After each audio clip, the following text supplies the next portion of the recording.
ગુજરાતમાંથી એક કૌભાંડ સામે આવ્યું છે જે 5400 કરોડ રૂપિયાનું છે, જેનો મુખ્ય સૂત્રધાર મોન્ટુ પટેલ છે.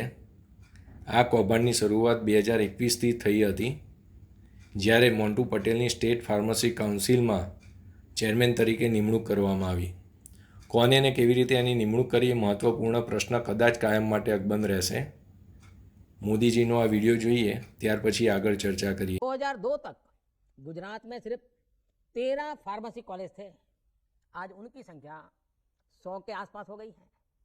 20 वर्षों में डिप्लोमा फार्मेसी कॉलेजों की संख्या भी 6 से बढ़कर 30 के आसपास पहुंच गई है.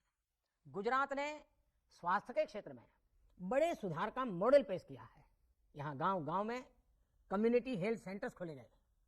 आदिवासी और गरीब इलाकों तक स्वास्थ्य सुविधाएं पहुंचाई गई. આ વિડીયો મુજબ છેલ્લા કેટલાક વર્ષમાં ડિપ્લોમા ફાર્મસી કોલેજની સંખ્યા 6થી 30 થઈ ગઈ, જ્યારે કોંગ્રેસ શાસનમાં ફાર્મસી ડિગ્રી કોલેજની સંખ્યા 13 હતી, જે હવે 100 સુધી પહોંચી ગઈ. આ કોલેજોની ઝડપથી વધી રહેલી સંખ્યાની પાછળ કથિત રીતે મોટું કૌભાંડ છુપાયેલું હતું. મન ફાવે એમ કોલેજોને મંજૂરી આપી દેવામાં આવી. ફાર્મસી કાઉન્સિલ ઓફ ઇન્ડિયાનું મુખ્ય કાર્ય ભારતની ફાર્મસી કોલેજોને માન્યતા અને એનું નિરીક્ષણ કરવાનું હતું, જેનો ચેરમેન પદે મોન્ટુ પટેલ પોતે હતા. આ કૌભાંડ એ રીતે કરવામાં આવ્યું કે પહેલાં તો કોલેજોને મન ફાવે એમ ખોટી રીતે માન્યતાઓ આપી દીધી. પછી કોલેજો જ્યારે કોર્સ રિન્યૂ કરવા માટે આવે એટલે 5થી 18 લાખ સુધીની ઉઘરાણી કરવામાં આવતી, અને પૂરા ભારતમાં આવી 12,000થી વધુ ફાર્મસી કોલેજો હતી.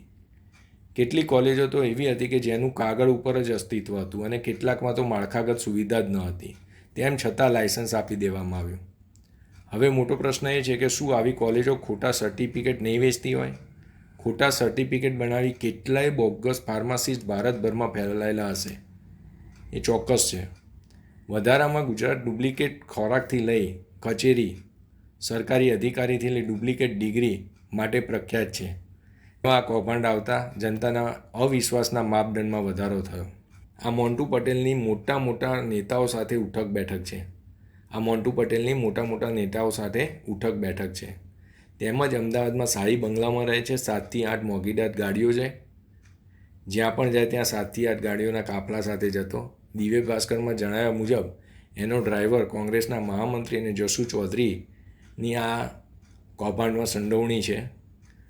અને 5400 કરોડથી ગુજરાતના અને ઉત્તર પ્રદેશના જુદા જુદા વિસ્તારોમાં જમીનો ખરીદે છે. કેટલાક રૂપિયા કેનેડામાં મોકલી દેવામાં આવ્યા છે, એવી જાણકારી કેટલાક સમાચાર પત્રોમાં પ્રસિદ્ધ થઈ છે.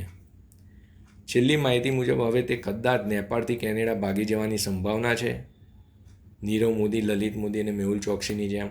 પણ છેલ્લા 7 વર્ષમાં કૌભાંડ સેટલમેન્ટનું ચલણ વધ્યું છે, તો કદાચ દેશ ના છોડે.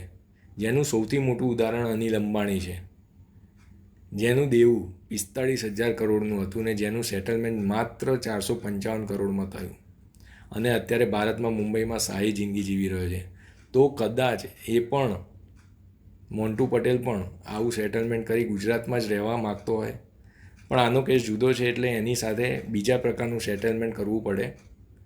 તમારે પણ કોઈ લોન ભરવામાં તકલીફ હોય તો બેંક સાથે અનિલ અંબાણીનું ઉદાહરણ આપી સેટલમેન્ટ કરાવી શકો છો. પ્રયત્ન કરજો, કદાચ સક્સેસ થાવ. ભારત છોડવું ના પડે. બહુ થયું, અહીં સમાપન કરું છું. ભારત માતા કી જય. જય હર હર મહાદેવ.